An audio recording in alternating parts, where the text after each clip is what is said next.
Less than 2 weeks ago, the Supreme Court of Canada ruled that the federal carbon tax is indeed constitutional. Good afternoon, Madam Chairperson, honorable judges, and guests. The highly controversial carbon tax implemented in 2018 has varying effects on all Albertans, and specifically the agricultural industry. The annual rate has climbed to $40 per ton this year and will quadruple by the end of the decade. How will Albertans in the sector deal with these ever-climbing costs? Today, I will be covering three main points related to the carbon tax. What is the carbon tax, and why was it imposed? The unintended consequences and negative impact the tax is having on agriculture in Alberta, and finally, how the carbon tax could actually have a positive impact on agricultural sustainability in our province. So, how did we end up with a carbon tax in the first place? The Paris Agreement was signed in 2016 as a global initiative to reduce greenhouse gases. The carbon tax is one of Canada's obligations to the agreement. It supports cutting Canada's carbon pollution by 30% of the 2005 rates by 2030. As a country that relies on exports, we recognize that the global market has an expectation for us. Each nation must do its part to meet international climate change goals. The consequences for not participating include fines and expensive trade penalties.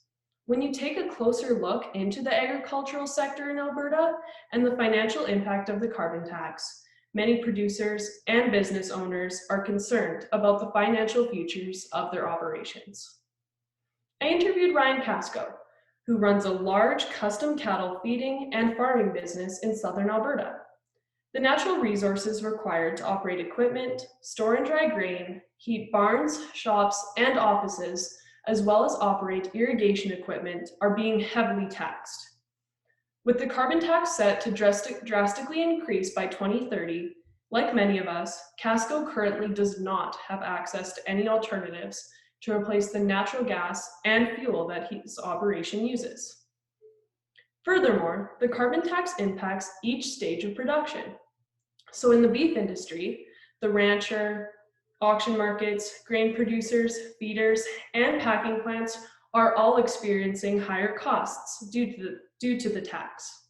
The end result will be a more expensive product for the consumer who may choose to buy alternatives, like beef from other countries or proteins. Finally, I had to explore what the positive impact could be from this carbon tax. In an urban setting, it could mean not driving to work every day. The additional tax at the pump will motivate some to ride their bikes, use public transit, or carpool with a friend, for instance. But what about agriculture? Could these taxes incent us to implement more sustainable practices? As I pondered this, my search led me to the Perry Potato Farm east of Lethbridge. I interviewed Chris Perry, who owns and runs their fourth-generation family farm. He was invited to the Paris Accord in 2016 as a result of their innovative biogas facility. After several years of research, an opportunity arose to build a biogas facility that produces electricity from waste like manure, old potatoes, and kitchen scraps. It was a major undertaking and took years to complete.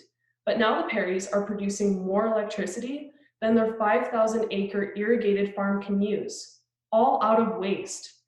He explained that there are hundreds of operations in Alberta with manure and throwaway vegetables that have the potential to be created into green energy. After interviewing Chris, I believe that the carbon tax could actually be a useful tool to incent change into our industry on some conditions. For instance, the tax money grabbed from agriculture should absolutely be funneled right back into our industry and educational programs. This way, new technologies, innovations, and learning materials can be developed to make a greener future for all of us. Many egg producers aren't big fans of the tax, but I also think that they are unaware of some of the recent announcements. Rebates are coming for producers heating barns, and funding opportunities are available for people who want to become more sustainable. Ryan Casco shared a quote with me that really resonates. "A carrot is better than a stick, with the carrot being incentives and the taxes as the stick." End quote. If the carbon tax collected could in turn provide incentives at all levels of egg production for reducing their carbon footprint, it would achieve its goal more quickly. Ultimately, I believe egg producers care deeply about sustainability and passing on their land and operations to the next generation in better condition than they acquired it. So, based on the recent court ruling and global expectations, it appears that the carbon tax is here to stay. My hope is that it can have an overall positive impact on the industry, near and dear to my heart. Alberta's egg industry is in the position to be a global leader when it comes to sustainability and innovation. This is something to be really excited about.